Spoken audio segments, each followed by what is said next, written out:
తెల్ల గల్జేరు వాక్కాయ పచ్చడి ఎప్పుడన్నా విన్నారా?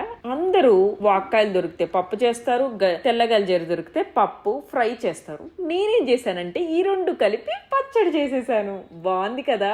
వినటానికి బాగుంది, తినటానికి కూడా అద్దిరిపోయిందండి. పదండి ఎలా చేయాలో చూపించిపోతున్నాను. స్టవ్ మీద ఒక కళాయి పెట్టుకొని కొంచెం ఆయిల్ వేసుకొని పచ్చిమిర్చి, ధనియాలు, పల్లీలు వేయించుకొని తీసి పక్కన పెట్టుకోవాలి. అదే ప్యాన్లో ఆకుకూర పచ్చివాసన పోయేంత వరకు వేయించి తీసి పక్కన పెట్టుకోవాలి. ఆ తర్వాత వాక్కాయలు శుభ్రంగా కడిగి దాంట్లో ఉన్న గింజ తీసి కట్ చేసి పక్కన పెట్టుకోవాలి. కడిగి శుభ్రంగా పెట్టుకున్న ఒక రోల్లో పచ్చిమిర్చి, జీలకర్ర, ధనియాలు, పల్లీలు, వెల్లుల్లి, ఉప్పు వేసి బాగా దంచుకొని ఆ తర్వాత ఆకుకూర వేసుకొని దంచి పెట్టుకొని వాక్కాయ కూడా వేసి మంచిగా రుబ్బుకొని తీసి ప్లేట్లోకి సర్వ్ చేసుకున్న తర్వాత వేడివేడి అన్నంలో ఆహా ఈ పచ్చడి వేసుకొని తింటే ఉందండి, పుల్ల పుల్లగా అద్దిరిపోయిందండి.